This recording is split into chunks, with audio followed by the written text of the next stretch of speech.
Hello, আসসালামু আলাইকুম। আজকে সকালে আমি যা যা রান্না করেছি তাই আপনাদের মধ্যে শেয়ার করতেছি। আজকে সকালে রান্না করছি শিং মাছ দিয়ে আলু দিয়ে একটু ভুনা করছি আমার ছেলের জন্য। তারপরে রান্না করছি ট্যাংরা মাছ দিয়ে টমেটো দিয়ে ঝোল করছিলাম। এই যে ট্যাংরা মাছগুলো আমি বাজার থেকে এনেছিলাম। ট্যাংরা মাছগুলো আগে ভেজে নিয়েছি, ভেজে তারপর আলু টমেটোগুলো ভেজে নিয়ে তারপর আমি এগুলো রান্না করছি। তারপর একটু আলু ভাজি করছিলাম, আলু ভাজি একটু মচমচ করে আলু ভাজি করছিলাম।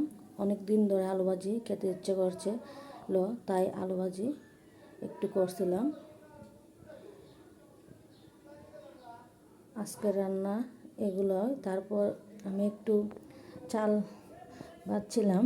এই যে চাল ভাজা দিয়ে চালের গুঁড়ো খেতে অনেক ভালো লাগে। যারা যারা চাল ভাজা খেতে পছন্দ করেন এবং চালের গুঁড়ো ব্লেন্ডার করে চিনি দিয়ে একসাথে মিক্সচার করে খেতে অনেক ভালো হয়।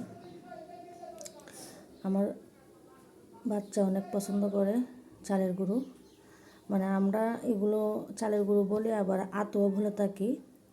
এই যে আমার মেয়ে। এই ছিল আজকের রান্নাবান্না আমার। সবাই ভালো থাকবেন, সুস্থ থাকবেন। আল্লাহ হাফেজ।